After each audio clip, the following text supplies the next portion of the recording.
Hello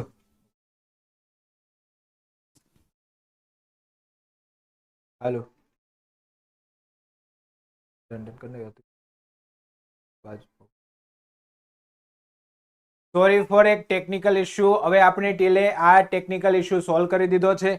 ફરી વખત એકવાર કહું છું કે હવે વોઇસ ક્લિયર આવી રહ્યો છે કે નહીં? ચલો આન્સર આપી દેજો. ઓકે.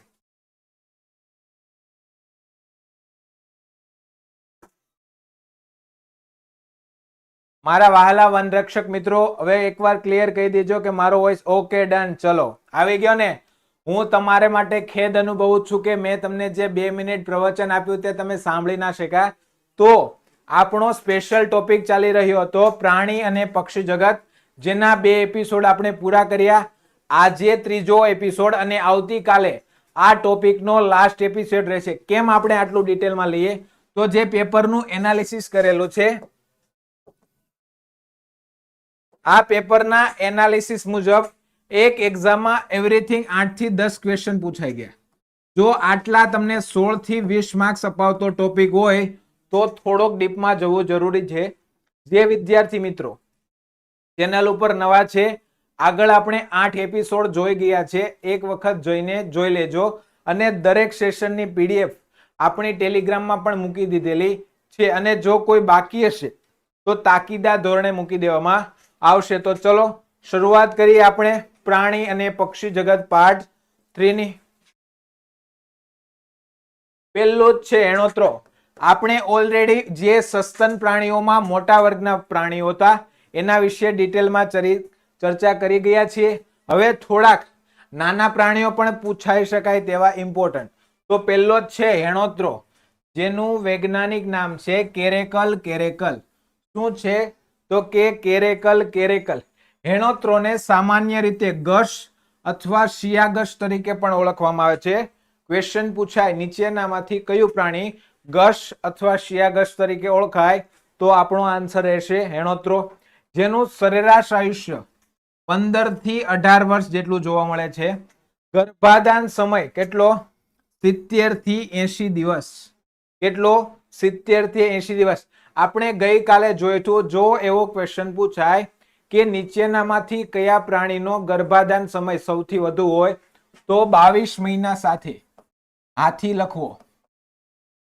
જો એવો ક્વેશ્ચન પૂછાય નીચેનામાંથી કયા સસ્તન પ્રાણીનો ગર્ભાધાન સમય મનુષ્ય જેટલો હોય છે, એટલે કે એપ્રોક્સિમેટ 9 મહિના, તો જવાબ આવશે ગાય માતા.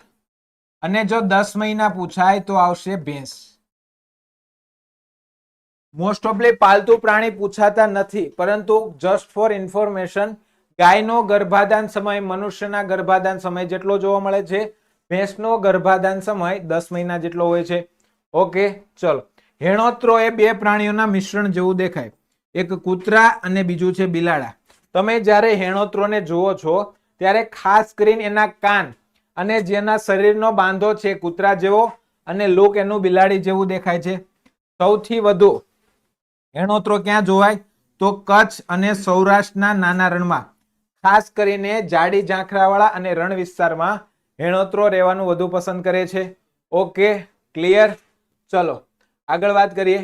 આગળ જતા પહેલા ખૂબ જ અગત્યના સમાચાર અને જાહેરાત. તાજેતરમાં જે નવી સીસી પદ્ધતિ આવી ગઈ છે, હવે તો ડીવાયએસઓની એક્ઝામ જાહેર થઈ ગઈ. આજે તો એક ખુશીના સમાચાર પણ આવી ગયા કે 350 પ્લસ જેટલી જગ્યા શું છે, તો કે નાણાં વિભાગે મંજૂર કરી છે. મતલબમાં એકાદ મહિનામાં એસટીઆઈ ની ભરતી પણ આવી જશે. તો ઘણી બધી એક્ઝામનો સ્કોપ આવી રહ્યો છે, પણ વિદ્યાર્થી એક તકલીફ અનુભવી રહ્યો છે કે સર અમારે શું વાંચવું, સર અમે કઈ ભરતીની તૈયારી કરીએ. તો આ દરેક મૂંઝવતા પ્રશ્નોનું સોલ્યુશન લઈને આવી રહ્યા છીએ. અત્તરની નગરી એવી પાલનપુરમાં વિવેકાનંદ એકેડમી પરિવાર આવી રહ્યો છે 29 જુલાઈ શનિવાર. આ સેમિનારમાં એક સ્પેશિયલ ચીફ ગેસ્ટ આવવાના છે, જે કહેવાય ને સરપ્રાઈઝ છે તમારા માટે. જો તમે પાલનપુરના વતની હો તો ખાસ આ આયોજન ફ્રી સેમિનારનું તમે શું લાભ લેજો. અને જો તમે જઈ શકતા નથી તો તમારા મિત્રો અથવા સગા સંબંધીને એડ્રેસ મોકલી આપજો. ક્યાં? નગરપાલિકા હોલ, પોલીસ હેડક્વાર્ટર, વિદ્યા મંદિરની બાજુમાં રજીસ્ટ્રેશન કરાવવું ફરજિયાત છે. કેમ? કારણ કે અવ્યવસ્થા ન સર્જાય આ માટે રજીસ્ટ્રેશન કરાવવું ફરજિયાત છે. સંસ્થાના 2 નંબર આપેલા છે જેના પર તમને વિગતે માહિતી મળી જશે. ઓકે, ચલો ફરીથી દરેક વિદ્યાર્થીઓને જય હિન્દ, ગુડ ઇવનિંગ. ચલો આગળ વાત કરીએ તો કે ગેંડો, જેને આપણે શું કહીએ છીએ? રાહિનો. શું? તો કે રાહિનો. ગેંડો એ હાથી પછી બીજા નંબરનું સૌથી મોટું પ્રાણી છે. મતલબમાં જે વિશ્વમાં અસ્તિત્વ ધરાવતા પ્રાણીઓ છે એમાં બીજા નંબરનું સૌથી મોટું પ્રાણી પૂછાય તો કે ગેંડો. વિશ્વમાં ગેંડાની કેટલી? 5 પ્રજાતિઓ જોવા મળે છે. કેટલી? 5. એમાંથી 3 ખાલી એશિયામાં અને 2 જાત જોવા મળે છે આફ્રિકામાં. જેમાં એશિયામાં જોવા મળતી 3 જાત તો કે ભારતીય ગેંડા, જાવા ગેંડા અને સુમાત્રન ગેંડા. સુમાત્રન ગેંડા એ ઓલમોસ્ટ નાશપ્રાય થવાની આરે છે. આફ્રિકામાં કાળા ગેંડા અને સફેદ ગેંડા. એમાં જે આ સફેદ ગેંડા છે એ વિશ્વમાં સૌથી મોટો આકાર ધરાવતા ગેંડાની શું છે? પ્રજાતિ. અને ભારતીય ગેંડા ખાસ કરીને એક શીંગી ગેંડો જે સમગ્ર વિશ્વમાં એકમાત્ર એવી જગ્યા છે. ક્યાં? તો કે ભારત. ત્યાં જોવા મળે છે. ઓકે, તો યાદ રાખીશું ગેંડાની ટોટલ 5 પ્રજાતિ, 3 એશિયામાં અને 2 આફ્રિકામાં જોવા મળે. એશિયામાં જોવા મળતા ગેંડા, ક્વેશ્ચન પૂછી શકે નીચેનામાંથી કઈ પ્રજાતિ એશિયામાં જોવા મળતી નથી?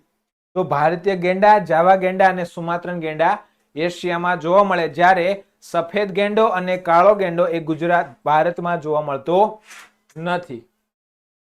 હવે વાત કરીએ તો ભારતીય ગેંડા એટલે કે એશિયન અથવા ઇન્ડિયન રાઇનો, જેનું વૈજ્ઞાનિક નામ છે રાઇનોસિરોસ યુનિકોર્નિસ. રાઇનોસિરોસ યુનિકોર્નિસ ભારતમાં એકમાત્ર કેવા? એક શીંગી ગેંડા જ જોવા મળે છે. ખાસ કરીને જ્યારે તમે આસામ સાઈડ જાઓ, આસામમાં પણ ખાસ કરીને એક માનસ અને કાજીરંગા, આ ઉપરાંત એક છે જલદાપરા, પશ્ચિમ બંગાળનો છે, જે ખાસ કરીને એક શીંગી ગેંડા માટેનું કુદરતી શું છે? નિવાસ સ્થળ છે. તો યાદ રાખી શકશો. ઓકે, યાદ રાખજો ભારતમાં ફક્ત એક જ પ્રકારના ગેંડા જોવા મળે છે અને એ ગેંડા છે કયા? એક શીંગી ગેંડા. એશિયા ખંડની 3 જાતિઓ પૈકી ભારતીય ગેંડો સૌથી મોટો. મતલબમાં એશિયામાં જે 3 ગેંડા જોવા મળે, ભારતીય ગેંડો, સુમાત્રન ગેંડો અને જાવા ગેંડો, એમાં સૌથી મોટી સાઈઝ હોય તો એ છે ભારતીય રાઇનોની. ઓકે, હવે જે એક્ઝામમાં પૂછાઈ ગયેલો ક્વેશ્ચન કે જે ગેંડાનું શીંગડું જોવા મળે છે એ શેનું જોવા મળે છે?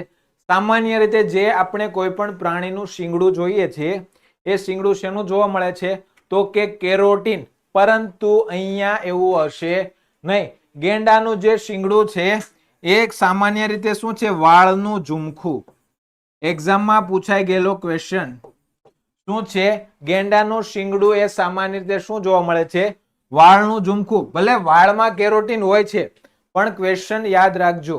ઓકે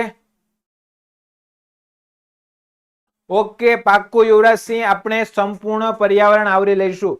આપણી જ્યારે વનરક્ષકની ભરતી આવશે એ પહેલા અહીંયાથી 200 માર્ક્સનું તમને પીરસી દેવામાં આવશે. તમારી ફરજ બને કે આ સંપૂર્ણ અભ્યાસક્રમ તમે શાંતિથી વાંચો, શાંતિથી ભણો અને આવનારી વનરક્ષકમાં તમારું નામ લાવી આપો. ઓકે, ચલો. ભારતીય ગેંડા માટે મુખ્યત્વે કાજીરંગાના અભયારણ્યમાં ભેજવાળા મેદાનોમાં જોવા મળે છે. મતલબમાં કાજીરંગા જે આસામમાં આવેલું અભયારણ્ય છે એ એક શીંગી ગેંડાનું મુખ્ય નિવાસસ્થાન છે. અને ખાસ કરીને એક રાઇનો, મતલબમાં રાઇનો માટે એક અભિયાન ચાલુ થયું હતું 2002માં અને 2020માં. અને ખાસ કરીને ગેંડાને બચાવવા માટેના અભિયાનના બ્રાન્ડ સેન્ડર કોણ છે? તો ભારતના હાલના cricket captain Rohit Sharma. Brand ambassador પૂછાય તો યાદ રાખજો રોહિત શર્મા. ખાસ કરીને સેવ રાઇનો જે અભિયાન ચાલી રહ્યું છે, આ સેવ રાઇનોના અભ્યાસ અંતર્ગત જે બ્રાન્ડ એમ્બેસેડર બનાવવામાં આવેલા એ કોણ છે? તો કે રોહિત શર્મા, જેઓ હાલમાં ભારતીય ક્રિકેટ ટીમના કેપ્ટન પણ છે. ઓકે, ચલો નેક્સ્ટ જોઈએ. હવે ભારતીય ગેંડાની અન્ય વાતો. ગેંડાના અવૈધ શિકારને રોકવા માટે 1987 માં ગેંડા પરિયોજના મોસ્ટ આઈએમપી, જે રીતે 1973 માં પ્રોજેક્ટ ટાઈગર, એલિફન્ટ પ્રોજેક્ટ, મગરમચ્છ પરિયોજના, એવી જ રીતે ગેંડાના સંરક્ષણ, ગેંડાના શિકાર માટે રોકવા માટે સરકાર દ્વારા કરવામાં આવેલી મોસ્ટ આઈએમપી પહેલ 1927 કઈ? ગેંડા પરિયોજના. જો જોડકા સ્વરૂપે પૂછવું હોય તો તમારા માટે ખાસ થોડું ચટપટું અટપટું થઈ શકે. એક સાઈડ તમને પરિયોજના આપી દે અને બીજી સાઈડ ક્યારે શરૂ થઈ, તો યાદ રાખજો 1927 ગેંડા પરિયોજના.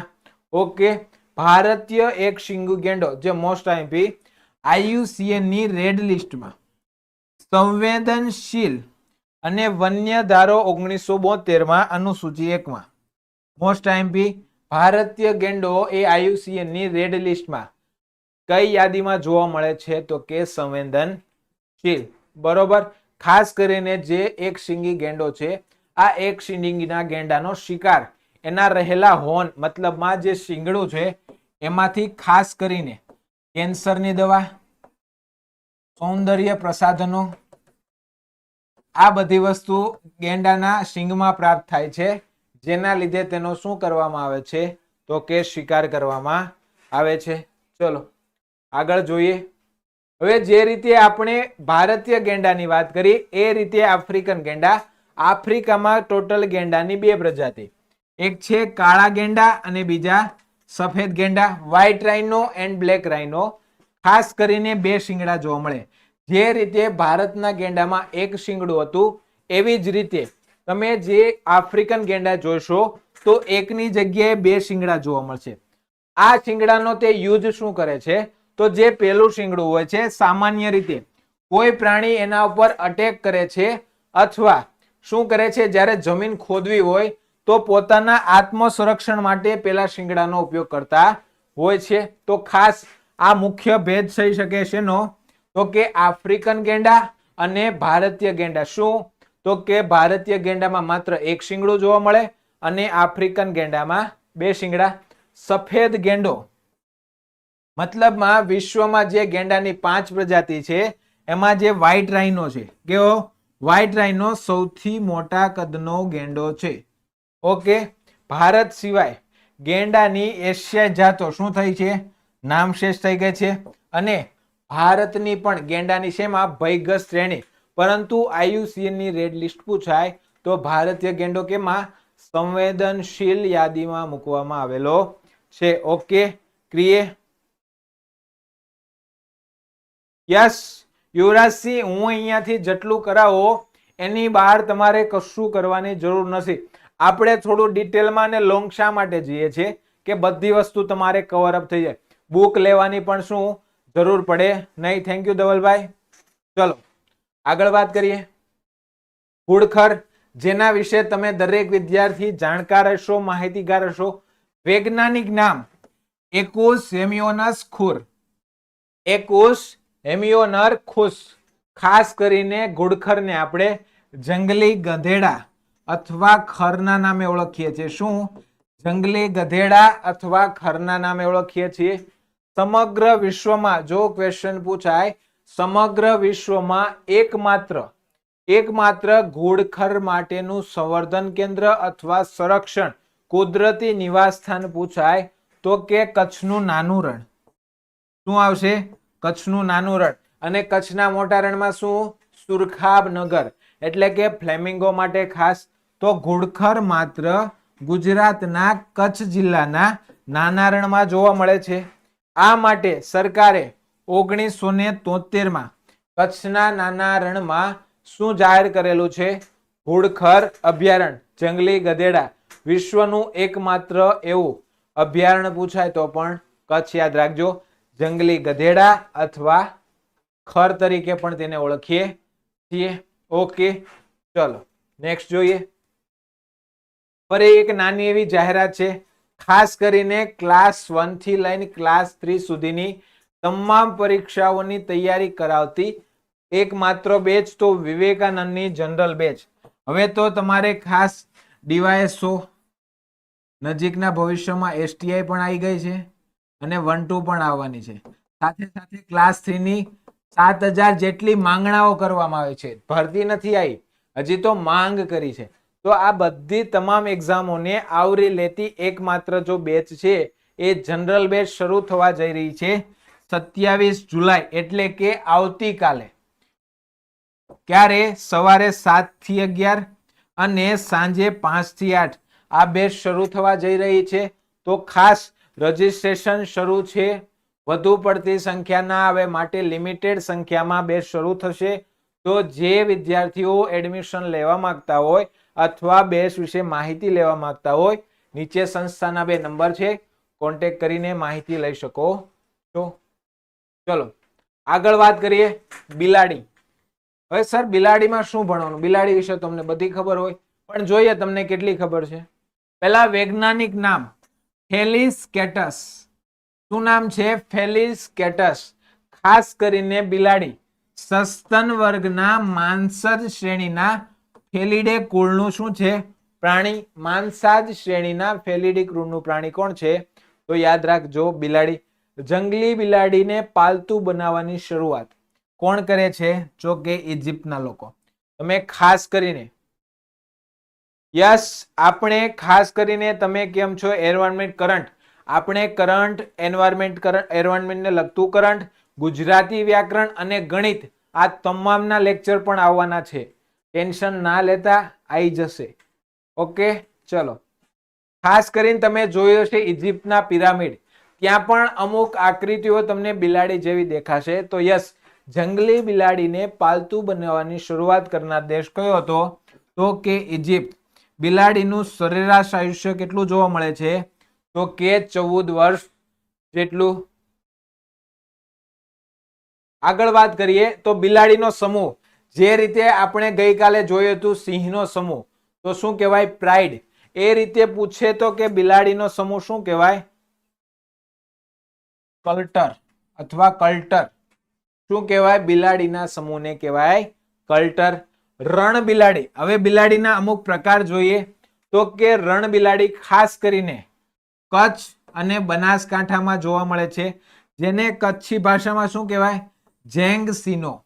મતલબમાં કચ્છના લોકો રણ બિલાડીને શું કહેતા હશે? જેંગસીનો. ઓકે. હવે આવે છે જંગલી બિલાડી, જેને વાઘ બિલાડી અથવા વાઘર બિલ્લા તરીકે જે ચિત્રમાં તમે જુઓ છો એ જંગલી બિલાડી, જેને વાઘ બિલાડી અથવા વાઘર બિલ્લા તરીકે પણ ઓળખવામાં આવે છે. હવે ચકતાવાળી બિલાડી, જેને મરઘાચોર, જે સૌથી વધુ મરઘાચોર માટે જાણીતી છે એવી ચકતા બિલાડી પણ આપણે ગુજરાતમાં જોવા મળે છે. ચલો મોસ્ટ આઈએમપી 3 સ્ટાર કરી દઉં છું. હમણાં તાજેતરમાં લેવાની એક્ઝામમાં પણ ક્વેશ્ચન હતો, ખાસ જુનિયર ક્લાર્કમાં મે બી. ખરાઈ ઊંટ માત્ર ગુજરાતમાં જ જોવા મળે છે. જો ખરાઈ ઊંટ વિશે જો કોઈ પણ વસ્તુ પૂછાશે ને તો વિધાન સ્વરૂપે જ પૂછાશે.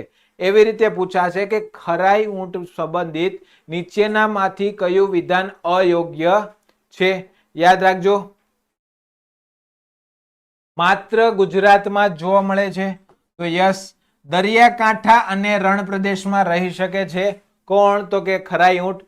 ખરાઈ ઊંટ દરિયામાં અમુક અંતર સુધી તરી શકે છે, આથી તેને તરતા ઊંટ પણ કહે છે. વિશ્વના એકમાત્ર એવા ઊંટ છે જે દરિયામાં અથવા પાણીમાં તરી શકે, તો એ છે એ આપણે ગુજરાતમાં આવેલા ખરાઈ ઊંટ. તો આપણું શું રહેશે? ક્વેશ્ચન એકદમ સાચું. યસ, ધવલભાઈ કહી રહ્યા છે કે રણબિલાડી મહીસાગરના નદીના કિનારે પણ જોવા મળે છે. ઓકે ઓકે ચલો. આ ઊંટ રણમાં નહીં પરંતુ પાણીમાં જઈને પોતાનો ખોરાક સંગ્રહ કરે છે. મતલબમાં સામાન્ય રીતે આપણે ઊંટને જોતા હોય તો તે જમીન ઉપર શું કરે છે? ખોરાક ખાતા અથવા સંગ્રહતા હોય છે. પરંતુ ખરાઈ ઊંટ એવું કરતા નથી, તે પોતાનો ખોરાક પાણીમાં સંગ્રહે છે. જે ક્વેશ્ચન હસમુખભાઈ પટેલે પૂછેલો એ અહીંયાથી પૂછેલો. ખાસ કરીને શું ખોરાકમાં ખાય છે? તો કે મેંગ્રુવ. શું? ચેરના વૃક્ષ, જે ખરાઈ ઊંટનો શું છે? મુખ્ય ખોરાક છે. ખાસ કરીને કચ્છની રબારી અને જતદારીઓ દ્વારા તેને શું થાય છે, પાળવામાં આવે છે. મતલબમાં જે ખરાઈ ઊંટ છે, આ ખરાઈ ઊંટ કોના દ્વારા પાળવામાં આવે છે, તો કે રબારી અને જત જાતિઓ દ્વારા પાળવામાં આવે છે. મોસ્ટ આઈએમપી, ડાયાબિટીસના રોગના નિવારણ માટે ખરાઈ દૂધનો ઉપયોગ કરવામાં આવે છે. શું ખરાઈ દૂધનો ઉપયોગ આવે છે? હમણાં એક વસ્તુ કરંટમાં હતી, માધાપર ડેરી. માધાપર ડેરી પૂછાય તો કે કચ્છ જિલ્લો.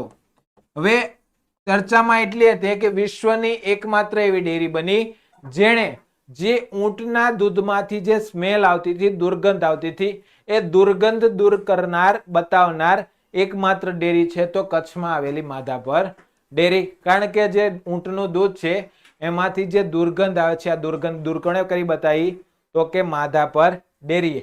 તો ડાયાબિટીસના રોગમાં કયા ઊંટના દૂધનો ઉપયોગ થાય, તો કે ખરાઈ ઊંટ.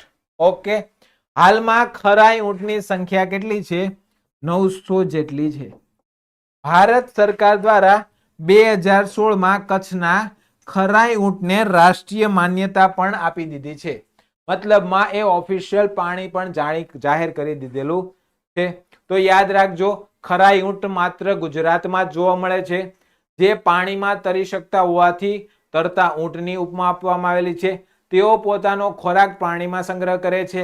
ખાસ કરીને મેંગ્રુસ એટલે કે ચેરના વૃક્ષો આધારિત પોતાનો ખોરાક ખાય છે. કચ્છની રબારી અને જત જાતિઓ ખરાઈ ઊંટ માટે જાણીતી છે, પાળવા માટે. પછી ડાયાબિટીસના રોગમાં ખરાઈ ઊંટનું દૂધ સૌથી વધુ ફાયદાકારક થાય છે અને 2016માં સરકાર દ્વારા તેને શું જાહેર કરાયા, તો કે રાષ્ટ્રીય માન્યતા પ્રાપ્ત પ્રાણીઓ. હાલમાં 900 જેટલા શું જોવા મળે છે, તો પ્રાણીઓ. Yes, okay, army lover. ચલો આગળ વાત કરીએ. જરાક સામાન્ય રીતે હાઈના હાઈના એટલે સોંગ છે ને હિન્દી, હાયના હાયના, બસ એ જ. જરાકનું વૈજ્ઞાનિક નામ છે હાયના હાયના. જરાકના અન્ય નામમાં લકરબગ્ગા અથવા ચિત્રાના નામે પણ ઓળખાય છે. સામાન્ય તમે લખરબગ્ગા સાંભળેલ છો જો તમે નેશનલ જીઓગ્રાફી અથવા ડિસ્કવરીની ચેનલ જોતા હશો તો આ સામાન્ય રીતે આ નામ સાંભળ્યું, લખરબગ્ગે. અને ચિત્રા જે શું છે, તો કે ઝરખના વૈજ્ઞાનિક નામ. તે માંસાહારી શ્રેણીના હાથેનીડે કુળનું સસ્તન પ્રાણી છે. માંસાહારી શ્રેણીના હાથેનીડે કુળનું શું છે, સસ્તન પ્રાણી છે. Okay, thank you Dhavalbhai. ઝરખનું સરેરાશ આયુષ્ય 16 થી 20 વર્ષ જેટલું જોવા મળે છે. એનો ગર્ભાધાન અવધિ 84 થી 89 દિવસ જેટલી જોવા મળે છે. ઝરખ મોસ્ટ આઈએમપી છે. કેમ, હમણાં સમજાવું. લકરબગ્ગા અને ચિત્રા એનું શું નામ છે, અન્ય નામો. વૈજ્ઞાનિક નામ પૂછાય તો શું આવશે, યાદ રાખશું, હાયના હાયના. ઓકે, યસ, જે તમે નામ કહી રહ્યા છો એ ગુજરાતમાં કહેવામાં આવે છે, એને પણ આપણે વાત કરીશું, ખડિયું, ઢોર ખડિયું. ઓકે, ઝરખ જો એક્ઝામ 2016 ફોરેસ્ટની એક્ઝામમાં પૂછાયેલો ક્વેશ્ચન. ઝરખ મૂત પ્રાણીને ખાવાનું વધુ પસંદ કરે છે. સામાન્ય રીતે જ્યારે દીપડા, ચિત્તા જેવા પ્રાણીઓ અથવા સિંહ જેવા પ્રાણીઓ જ્યારે શિકાર કરે છે, આ શિકારને છીનવીને ખાસ કરીને મરેલા પ્રાણીઓ ખાવાનું કોણ પસંદ કરતા હોય છે, ઝરખ. આથી જ તેને કુદરતનું સફાઈ કામદાર તરીકે પણ ઓળખવામાં આવે છે. 2016 ફોરેસ્ટનું પેપર ઉઠાયેલો ક્વેશ્ચન પૂછેલો હતો. નીચેનામાંથી કોને કુદરતી સફાઈ કામદાર તરીકે ઓળખવામાં આવે છે, તો કે ઝરખને. માંસાહારી પ્રાણીઓમાં સૌથી મજબૂત જડબું પૂછાય તો પણ ઝરખનું. વિશ્વમાં ગમે એટલું તાકાતવાળું માંસાહારી પ્રાણી હોય પણ સૌથી તાકાતવાળું જો જડબું હોય તો એ જડબું કોનું છે, ઝરખનું. એવું કહેવાય છે કે ઝરખમાં એટલી તાકાત છે જે હાડકાને પણ પચાવી શકે. મતલબમાં તેઓ હાડકાને ખાઈ શકે છે અને પચાવી શકે તેવું એકમાત્ર પાણી. તો યાદ રાખજો ઝરખ. ડાંગ અને વાસંદા વિસ્તારમાં તેને કુત્તર ખડિયા તરીકે પણ ઓળખવામાં આવે છે. આગળ બે નામ જોયા હતા, ચિત્રા અને લકરબગ્ગા. એક નવું નામ એડ થયું, કુત્તર ખડિયું. ખાસ કરીને વાસંદા એટલે કે દક્ષિણ ગુજરાતમાં જોવા મળે છે. તો યાદ રહી જશે લકરબગ્ગા. સાથે સાથે સૌથી મજબૂત જડબું અને કૂતર ખડિયા તરીકે પણ કોને ઓળખવામાં આવે છે? તો કે જરખને ઓળખવામાં આવે છે. આગળ જતા પહેલા એક નાની એવી જાહેરાત, ખાસ કરીને પોલીસ કોન્સ્ટેબલ સ્પેશિયલ બેચ આવતીકાલે શરૂ થવા જઈ રહી છે બપોરે 3 થી 5. વિદ્યાર્થી મિત્રો, દરેક વિદ્યાર્થીને વનરક્ષક બનવાનો શોખ હોતો નથી. ઘણાને જીપીએસસી નહીં, પણ ઘણાને ખાખી જ ગમતી હોય. તો ખાખી માટેની સ્પેશિયલ બેચ શરૂ થવા જઈ રહી છે. ક્યાં? વિવેકાનંદ એકેડમી સેક્ટર 22 ગાંધીનગર ખાતે આવતીકાલે, એટલે કે 27 જુલાઈના રોજ. ઓકે, યાદ રાખીશું. સ્પર્ધાત્મક પરીક્ષાની તૈયારી કરાવતી સ્પેશિયલ બેચ. તો આપણી કોન્સ્ટેબલની બેચ, નીચે સંસ્થાના નંબર આપેલા છે, જેના પર માહિતી લઈને તમે વિગતે મેળવી શકો છો. ઓકે,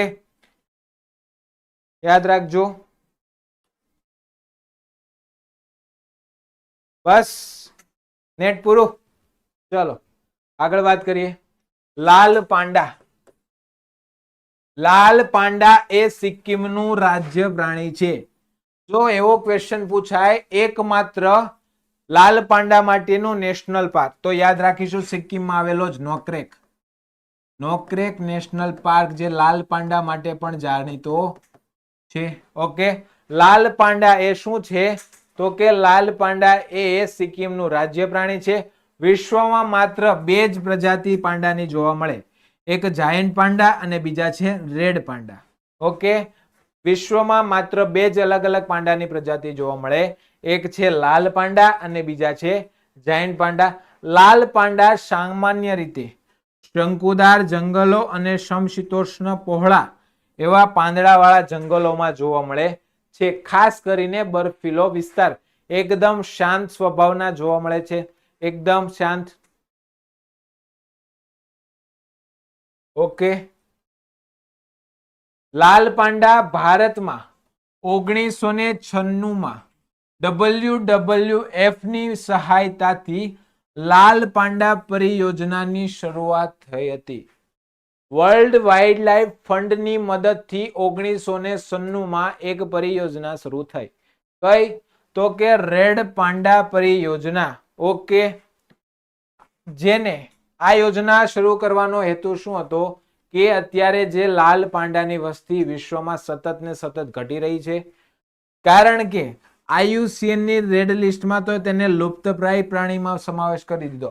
જો આગામી સમયમાં લાલ પાંડાનું સંરક્ષણ કરવામાં નહીં આવે તો શું થઈ જશે? લાલ પાંડા ખતમ થઈ જશે. ઓકે, તો યાદ રાખીશું, લુપ્તપ્રાય શ્રેણીમાં આવશે કોણ? તો કે રેડ પાંડા. ઓકે, 16 સપ્ટેમ્બર, આજ માટે 16 સપ્ટેમ્બરના દિવસે આંતરરાષ્ટ્રીય રેડ પાંડા દિવસ પણ ઉજવીએ છીએ. ખાસ રેડ પાંડા પૂછાય તો કે સિક્કિમનું રાજ્ય પ્રાણી. નેશનલ પાર્ક પૂછાય તો કે નોકરેક નેશનલ પાર્ક. WWF ની મદદથી 1996માં આપણે એક પરિયોજના શરૂ કરી, લાલ પાંડા પરિયોજના, જે અંતર્ગત આપણે લાલ પાંડાનું શું કરવાના છીએ? સંરક્ષણ. IUCN ની રેડ લિસ્ટમાં તેને લુપ્તપ્રાય જાહેર કરેલા છે અને 16 સપ્ટેમ્બર લાલ ઇન્ટરનેશનલ રેડ પાંડા દિવસ તરીકે ઉજવવામાં આવે છે. ચલો નેક્સ્ટ જોઈએ. ભારતીય લોકડી. ખાસ યાદ રાખજો, ભારતીય લોકડી. વૈજ્ઞાનિક નામ છે વલ્પસ બેંગાલેન્સિસ. વલ્પસ બેંગાલેન્સિસ. સામાન્ય રીતે જ્યારે તમે ભારતીય લોકડીને જોશો તો તમને પેલી નજરે લાગશે શિયાળ છે, પરંતુ શિયાળને મળતું આવતું અને ખેડૂતોનો મિત્ર ગણાતું ભારતીય લોકડી ખાસ કરીને ખેતરમાં રહેલા ઉંદરોના સહાયો કરે છે. આથી જ તેને શું કહેવામાં આવે છે? ખેડૂતનો મિત્ર. ઓકે, યાદ રાખીશું.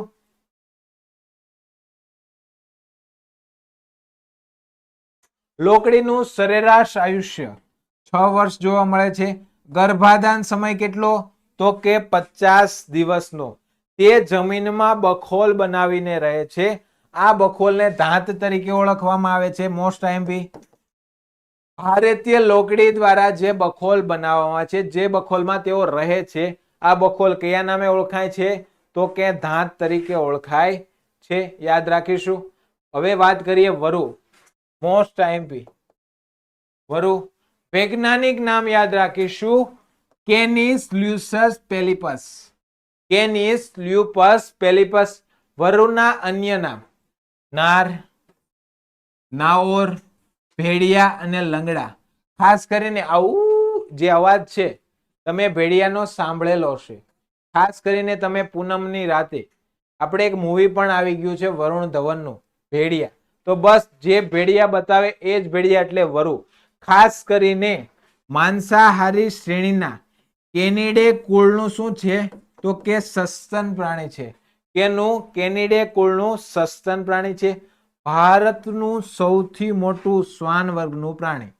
મતલબમાં ભારતમાં જેટલા શ્વાન એટલે કે કૂતરાની પ્રજાતિઓમાં જેટલા પણ પ્રાણીઓ જોવા મળે એમાં સૌથી મોટી પ્રજાતિ પૂછાય તો છે વરુની. ઓકે, યાદ રાખીજો, કેનિડે કુળનું સસ્તન પ્રાણી છે. એનું સામાન્ય રીતે આયુષ્ય 10 થી 15 વર્ષ. સામાન્ય રીતે જ્યારે વરુ બોલે છે ત્યારે આ રીતે બોલે, આઉલ એમ. કઈ રીતે? OWW, આઉલ, એવી રીતે બોલે. ઓકે. વરુનો ગર્ભાધાન સમય 61 થી 63 દિવસનો જોવા મળે. સામાન્ય રીતે વરુનો ગર્ભાધાન કાળ કેટલો?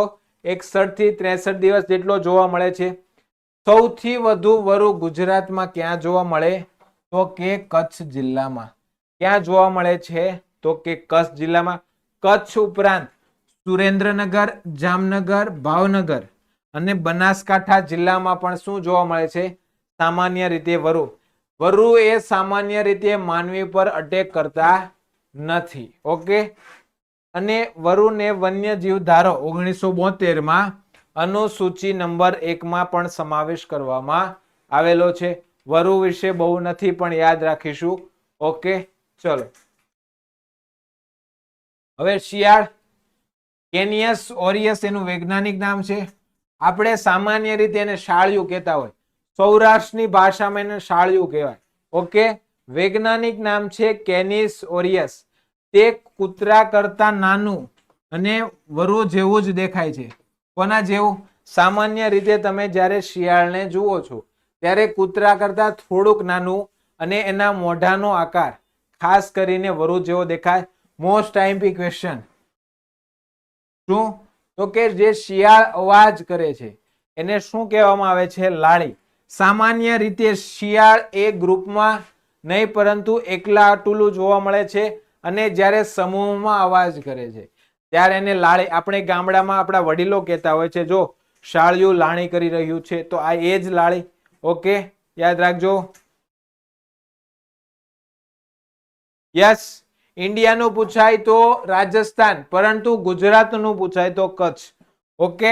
શિયાળનું સરેરાશ આયુષ્ય 10 થી 12 વર્ષ. ગર્ભાધાન સમય 63 દિવસનો. અને મોસ્ટ આઈએમપી સ્કલ્ડ, મતલબમાં જે શિયાળનું સમૂહ છે સ્કલ્ડ કહેવાય. સ્કલ્ડ ભેગા મળીને જે અવાજ કરે છે એને શું કહેવાય તો લાળી કહેવાય. બે શબ્દ અહીંયા નવા છે આપણા માટે. એક છે શિયાળનું સમૂહ તો કે સ્કલ્ડ અને એનો અવાજ તો કે લાળી તરીકે ઓળખાય છે. આટલો ડેટા આપણે યાદ રાખીશું. કેમાં? તો કે શિયાળમાં. આગળ વાત કરીએ તો કાંગારુ. કાંગારુ વિશે બધા જાણતા હશો કે ભારતમાં જોવા મળતા નથી. મેક્રેપો ગિગાનિટિયા. મેક્રેપો ગિગાનિટિયા. કાંગારુ એ ઓસ્ટ્રેલિયાનું શું છે? રાષ્ટ્રીય પ્રાણી છે. એ તો દરેક વિદ્યાર્થીને કરે છે. વિશ્વમાં એકમાત્ર એવો ખંડ ઓસ્ટ્રેલિયા જ્યાં શું જોવા મળે છે તો કે કાંગારુ. કાંગારુના ટોળાને શું કહેવાય? સૈનિકો અથવા ટોળાઓ. મતલબમાં જે કાંગારુ જૂથમાં જતા હોય આ જૂથને કયા નામે ઓળખાય? સૈનિકો અથવા ટોળાઓ. એના બચ્ચાને શું કહેવાય? Most IMP. કાંગારુના બચ્ચાને જોઈ તરીકે ઓળખવામાં આવે છે. સામાન્ય રીતે એક કુદરતી રીતે જે કાંગારુ હોય છે, કાંગારુની આગળ કુદરતી રચના જેવી ચામડી જેવી પોટલી આપેલી હોય છે જ્યાં એનું બચ્ચું એટલે કે જોઈને સંરક્ષિત રાખે છે. એનું સરેરાશ આયુષ્ય પૂછાય તો કે 23 વર્ષ. કાંગારુનું સરેરાશ આયુષ્ય કેટલું જોવા મળે છે તો કે 23 વર્ષ. વાનર, વાંદરો, આપણો વાંદરો એ જ વાનર. વાત કરીએ મોટા ભાગના વાનરો કેવા જોવા મળે છે? મિશ્રાહારી જોવા મળે છે. કેવા? મિશ્રાહારી જોવા મળે છે. પરંતુ ગોરીલા પ્રજાતિના જે વાંદરા છે એ કેવા હોય છે? માંસાહારી. મતલબમાં દરેક વાનરો શાકાહારી હોતા નથી અને દરેક વાનરો માંસાહારી નહોતા. સંપૂર્ણ માંસાહારી પૂછાય તો ગોરીલા યાદ રાખજો, બાકીના બધાને મિશ્રાહારીમાં યાદ રાખીશું. અને ગોરીલા એ વાનર પ્રજાતિના સૌથી મોટા શું હોય છે? તો કે વાનરાઓ જોવા મળે છે. હવે જે તમે ચિત્રમાં જોઈ શકો છો, ફક્ત એક જ આંગળી જેટલી સાઈઝ ધરાવતા પિગ્મી માર્મોસેટ. પિગ્મી માર્મોસેટ એ દુનિયાનો સૌથી નાનો વાનર છે. જો તમે કોઈ દિવસ સ્ટેચ્યુ ઓફ યુનિટીની મુલાકાતે જાઓ તો ત્યાં પણ તમને પિગ્મી માર્મોસેટ જોવા મળશે. ફક્ત આપણી આંગળી ઉપર આંગળીના સાઈઝ જેટલું જોવા મળે છે. શું? તો કે પિગ્મી માર્મોસેટ. અને દુનિયાનો સૌથી મોટો વાનર પૂછાય તો હાવલર યાદ રાખીશું. શું? હાવલર. પણ સર તમે અહીંયા એવું કીધું પ્રજાતિનો વાનર, પણ જે વાનરની પ્રજાતિ છે એનો સૌથી મોટો વાનર તો ગોરીલો, પણ વિશ્વનો સૌથી મોટો વાનર પૂછાય તો આપણો જવાબ રહેશે હાવલર. શું રહેશે? હાવલર. હાવલરનું ચિત્ર તમે અહીંયા જોઈ શકો છો. વિશ્વનો સૌથી મોટો વાનર જેને હાવલર તરીકે ઓળખાય છે. ભારતમાં સામાન્ય રીતે જોવા મળતો વાનર જેને કહેવાય રીસા મેકડ. શું કહેવાય? રીસા મેકડ અથવા માકડું. ભારતમાં જે વાંદરા જોવા મળે એને શું કહેવાય? માકડું. માકડું. ઓકે. સામાન્ય રીતે ભારતમાં જોવા મળતા નથી. જે બ્રાઝિલમાં એમેઝોનના જે વર્ષાવનો છે, આ વર્ષાવનોમાં જે પિગ્મી પછી હાવલર આ બધા પ્રાણીઓ ત્યાં જોવા મળે છે. ભારતમાં સામાન્ય રીતે, હા એવું નથી ભારતમાં સંપૂર્ણપણે નથી. આ જે પિગ્મી પ્રકારના જે વાનરો છે ખાસ કરીને ઉત્તર પૂર્વમાં આસામની સાઈડ જે પાનખર જે સંપૂર્ણ ભેજવાળા જે જંગલો છે ત્યાં જોવા મળે છે. યસ સોલંકી, બકુલ. જે આપણે ભારતમાં સામાન્ય રીતે જે વાનરની પ્રજાતિ જોવા છે માકડું, એના રુધિરમાં એક સ્પેશિયલ વસ્તુ જોવા મળે છે RH ફેક્ટર. તમે આ વસ્તુ સાંભળેલી છે રુધિર જૂથમાં, જેના ઉપરથી એક રુધિર જૂથનું નામ પડેલું. શું છે? RH ફેક્ટર રુધિર જૂથ. ઓકે. વિશ્વમાં સૌથી વધુ વિકસિત મગજ પૂછાય તો ચિમ્પાન્જી. કોનું છે? ચિમ્પાન્જીનું મગજ સામાન્ય રીતે માનવી જેટલું જ જોવા મળે છે. તેઓ ખોરાક રાંધી શકે છે. ખાસ કરીને જે રીતે મનુષ્ય હસે છે એ રીતે તેઓ હસતા હોય છે. ઓકે. ભારતમાં હુલોક ગિબન કેમેલીના નામના વાંદરાની પૂંછડી જોવા મળતી નથી. મતલબમાં ભારતમાં પણ એક એવી પ્રજાતિ છે વાંદરાની, હુલોક ગિબન, જેને વાંદરાને પૂંછડી જોવા મળતી નથી. કેયુરભાઈ આજે દરેક વસ્તુ તમને મળી જશે. ઓકે. ચલો, ખાસ કરીને એક વસ્તુ ધ્યાનમાં રાખજો. આપણે ક્વેશ્ચન પૂછાઈ ગયેલો છે. શું? તો કે સિંહની પૂંછડી જેવો આકાર ધરાવતી પૂંછડી કોની જોવા મળે? વાનરની. તો દક્ષિણ ભારતમાં, ખાસ કરીને તમિલનાડુમાં. ઓકે. મતલબમાં સિંહ જેવી પૂંછડી ધરાવતો વાનર બ્લેક મકાઉ ક્યાં જોવા મળે છે? તો દક્ષિણના તમિલનાડુ ખાતે. આગળ વાત કરીએ તો કે હરણ. મોસ્ટ આઈએમપી આપણા ટોપિકોમાંથી એક હરણ. હરણ હંમેશા કેમાં જોવા મળે છે?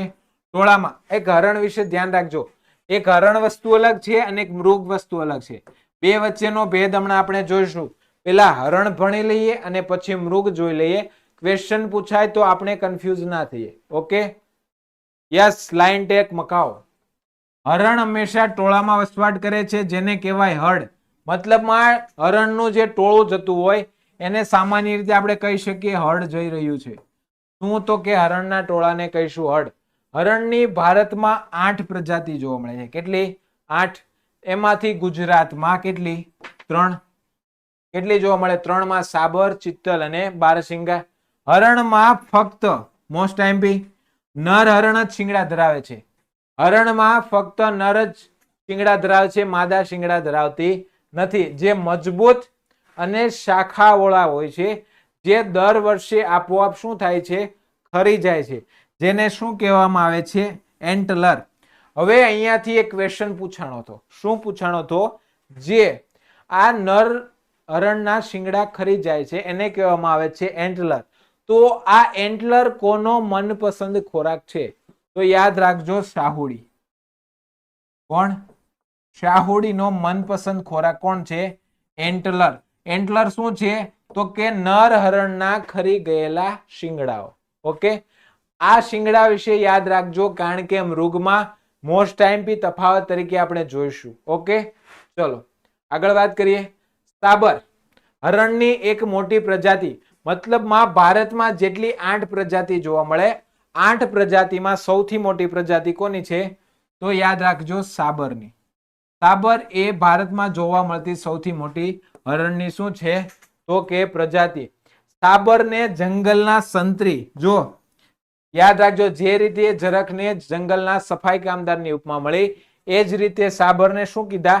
પહેરેદાર અથવા જંગલના સંતરી. કેમ આવી ઉપમા આપી? તો કે સામાન્ય રીતે જ્યારે સાબરને કોઈ ખતરો દેખાય છે ત્યારે સમગ્ર જંગલના પ્રાણીઓને શું કરે છે? તો કે જંગલના તમામ પ્રાણીઓને એ ખબરદાર કરી દે છે, સાવધ કરી દે છે. આથી જ સાબરને શું કહેવામાં આવે છે? જંગલનો સંતરી. ઓકે,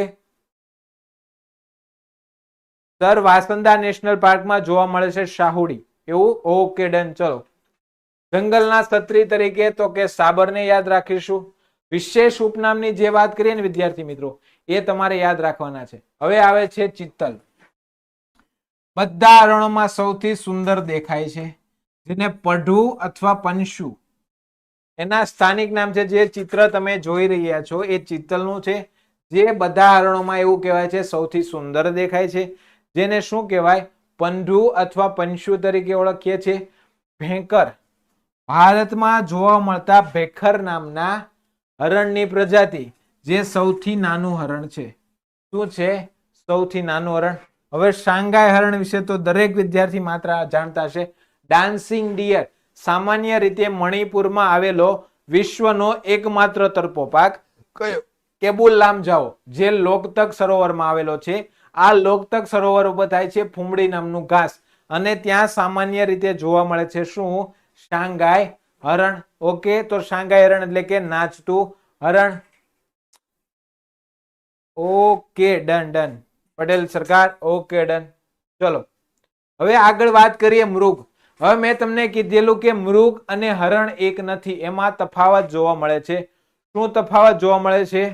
તો યાદ રાખશું, હરણ અને મૃગ દેખાવમાં એક સમાન હોય, મતલબમાં હરણ અને મૃગને એક સાથે જો મૂકી દેવામાં આવે તો એ તમને કેવા દેખાય છે? શર્મા રોનકભાઈ કહી રહ્યા છે મજબૂત. આશીષ સર મજબૂત. અરે તમે તમારે આઈ જાઓ, વનરક્ષક આપણે બનાવી દઈશું રોનકભાઈ.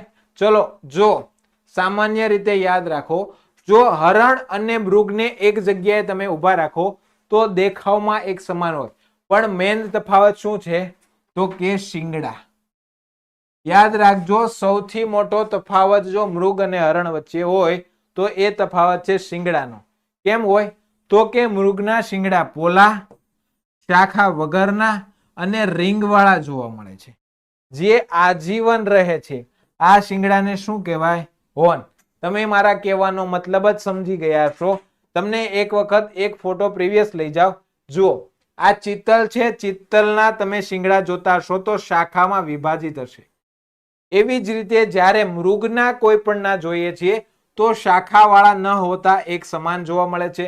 આ ઉપરાંત પોલા હોય છે, અંદરથી શું હોય? પોલા. અને રીંગવાળા. રીંગવાળા એટલે સામાન્ય રીતે જે આ શિંગડું હોય છે, શિંગડા પ્રત્યે આ પ્રકારની રીંગું જોવા મળે છે.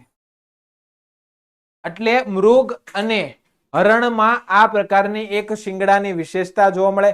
હવે એવું કહેવાય છે કે હરણ હોય છે એના શિંગડા દર વર્ષે ખરે, પરંતુ મૃગના શિંગડા આજીવન ખરતા નથી, જેને શું કહેવામાં આવે છે?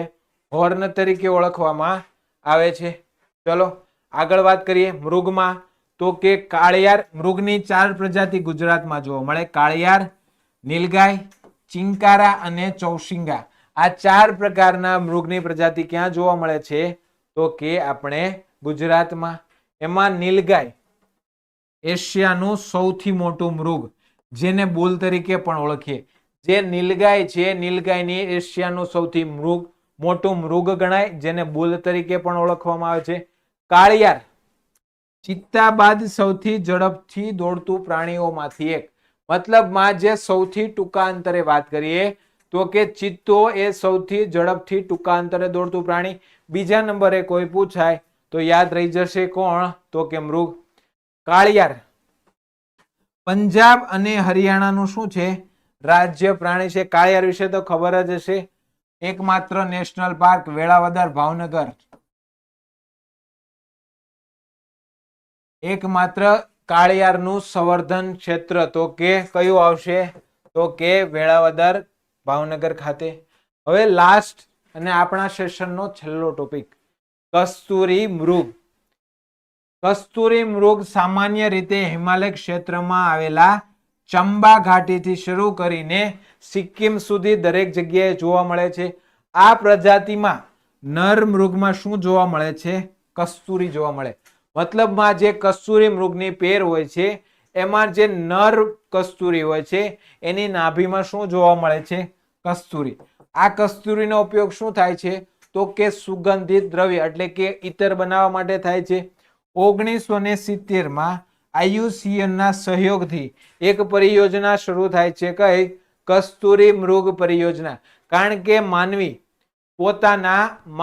પોતાના લોભ માટે શું કરે છે? કસ્તુરી મૃગના નાભીમાંથી સુગંધિત દ્રવ્ય લેવા માટે એનો શિકાર કરે છે. માટે IUCN એ શું કર્યું? 1970 માં કસ્તુરી મૃગ પરિયોજના લોન્ચ કરી. આ માટેના અભયારણ્ય હતું કેદારનાથ અભયારણ્ય. ઉત્તરાખંડના કેદારનાથ અભયારણ્યથી આ પરિયોજનાની શું કરી હતી? તો કે શરૂઆત કરી હતી.